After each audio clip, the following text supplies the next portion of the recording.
শুধুমাত্র ছেলের মারাই ছেলেদেরকে কষ্ট করে বড় করে। 24 ঘন্টায় কয় ছেলেকে কষ্ট করে বিয়ে বড় করছে, ছেলেকে কষ্ট করে বড় করছে, বিদেশ পাঠাইছে। কেন পাঠাইছে?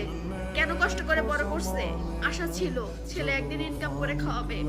কিন্তু মেয়ের বাবা মারা কোনো আশা করে যে মেয়ে একদিন খাওয়াবে? আশা করে না। তাদের একটাই আশা থাকে, মেয়েকে ভালোভাবে বড় করবে, লেখাপড়া শিখাবে, বিয়ে দিবে। একটা মেয়েকে বাবা মা বড় করে 20 বছর পর্যন্ত লালন পালন করে, লেখাপড়া করে বিয়ে দেয়।